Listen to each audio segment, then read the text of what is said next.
Imagine a system where you work from sunrise to sunset, yet you own absolutely nothing. The roof over your head, rented. The tools you use to work, leased. Your food, bought on credit.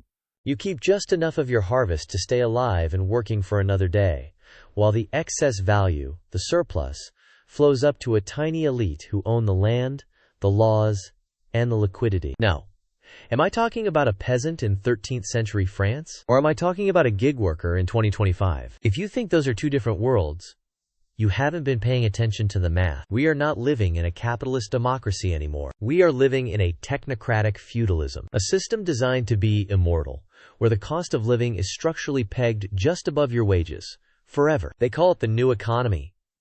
I call it the oldest scam in the book, and if you think you can work your way out of it, you're betting against the house. History shows us exactly how this ends, because 3 times before, societies built this exact same trap, and 3 times before, the people inside it thought they were different. They were wrong. Let's strip away the marketing. Forget flexibility, forget hustle culture, and forget the tech bro jargon. Let's look at the crime scene. And make no mistake, this is a crime scene. Look at the Consumer Price Index, CPI. Late 2025 data puts us at 326.030. That is not just inflation. That is a permanent, structural, upward reset in the cost of existing. That number means your purchasing power has been violently assaulted. Now, compare that to your wages. See the gap? That gap isn't an accident. It's the profit margin. But here is the real smoking gun. The federal funds rate is sitting at 3.64%. Now, the guys on CNBC will tell you this is normalizing. They are lying to you. In a highly levered system, 3.64% is a very specific number. It is high enough to make debt finance social mobility impossible for you. Try getting a mortgage or a small business loan at that baseline. But it is just low enough to prevent a deflationary collapse of the assets owned by the ultra-wealthy. It's a Goldilocks zone for the elite. Too hot for you to climb the ladder. Too cold for their asset bubbles to burst. This creates a calcified class strata. You are locked out. They are locked in. And backing this whole charade, the M2 money supply. $22.4 trillion. That is the ocean of liquidity that stands ready to backstop the financial system. If their bets go wrong, the money printer saves them. If your bets go wrong, you're on the street. This is not a fragile system. It is a resilient, self-preserving equilibrium designed to prioritize collateral value over human survival. It is Feudalism 2.0. You might be thinking, if I just work harder, I can break through. That was the promise of the 20th century. But that contract has been shredded. Look at the research from Arthur Brooks. In 2007, 70% of Americans were satisfied with their opportunities to get ahead. They believed the game was fair. Today, that number has collapsed. We have gone from viewing our economy as a meritocracy to viewing it as a coin flip. And why should we? Paul Krugman at the New York Times, usually the establishment's cheerleader, even he had to admit it. He wrote about the envy versus anger dynamic. He asked the obvious question. What have the 0.01% done since 2007 to justify their wealth? Did they innovate? No. They led us into a catastrophic financial crisis, got bailed out, and then boasted about it. Profits soared. Worker incomes stagnated. People aren't envious of the rich. They are angry at the rig. They know that hard work no longer correlates with success. It correlates with exhaustion. Robert D. Putnam went back to his hometown of Port Clinton, Ohio. In the 1950s, it was a place where the banker's kid and the factory worker's kid had the same shot. Today, it's segregated. You have near million-dollar mansions on one side of town and dilapidated double-wides on the other. There is no middle ground anymore. The ladder has been pulled up. You are either a lord or you are a serf. There is no middle class in a feudal system. You need to understand that this has happened before. History follows a script. We are just reading the latest rewrite. Precedent number 1.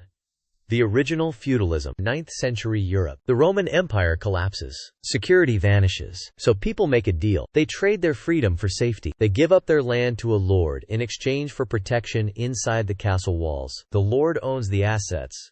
The serf pays rent with their labor. The serf never owns the land. They just work it until they die. Precedent number 2. The company towns of the late 19th century. The Gilded Age. You worked for the coal company. You lived in the company house. You were paid in company scrip that was only good at the company store. You didn't just work for your boss. You paid him to live. You were an asset on his balance sheet, depreciating every day. In both cases, The people inside the system thought it was temporary. They thought if they just worked a few more harvest cycles or mined a few more tons of coal, they could buy their freedom. They thought they were different, but the math made sure they never could. The rent always rose to match the wages. The debt always outpaced the income. Sound familiar? Look at the gig economy in 2025. Forbes tells us there is a resurgence in gig work. They spin it as freedom. They say 29% of Gen Z want to be in business for themselves. But look closer at the data. Why are they doing it? To make ends meet. That isn't entrepreneurship. That is a survival mechanism. You are driving the Uber to pay the rent to the landlord, who uses that money to buy more properties to rent back to you. The platform takes a 30% cut. The landlord takes a 40% cut. The government takes a 20% cut. You are left with scraps. You are a digital serf in a company town that spans the entire globe. This brings us to right now, the danger zone. Most people think feudalism ended because we evolved. No, it ended because the system collapsed under its own weight, or was overthrown by a plague that made labor scarce. But this time, the architects have learned. They are trying to build an immortal system. That 3.64% interest rate, that is the lock on the gate. It ensures that capital stays expensive for you, but the $22.4 trillion M2 supply ensures capital stays abundant for them. They have severed the link between risk and reward for the asset class. When you hear soft landing, translate that. It means managed decline. It means they successfully lowered your standard of living without triggering a revolution. They have boiled the frog perfectly. We see it in the data. The Great Divide isn't just about money. It's about reality. The asset owners live in a world of inflation-protected equity. The wage earners live in a world of depreciating currency. The system isn't broken. It is working exactly as designed. It is designed to extract maximum value from your labor while minimizing your ability to accumulate capital. They thought they were different in 2008. They thought house prices never go down. They were wrong. But instead of fixing the system, they bailed it out. They zombified the economy. And now, in 2025, we are living in the corpse of capitalism, being picked clean by the vultures of private equity. Here is the cold truth. 3 times in history, an elite class tried to build a permanent wall between themselves and the workers. 3 times, they told the workers it was for their own good. And 3 times, they thought they were different. That this time, the control was absolute. The serfs, the company towns, the 2008 bubble, and now, the subscription serfdom of 2025. They want you to believe this is the new normal. They want you to accept the 326 CPI and the gig work survival grind as just the way it is. But history hates permanence. Feudalism 2.0 has a fatal flaw. It requires your compliance. It requires you to believe that the coin flip is still a meritocracy. Once you stop believing, the asset values, which are built on nothing but faith and liquidity, evaporate. They thought they were different, but gravity applies to everyone, even the lords. Get your assets out of their system. Build something they can't rent back to you. Wake up, class dismissed.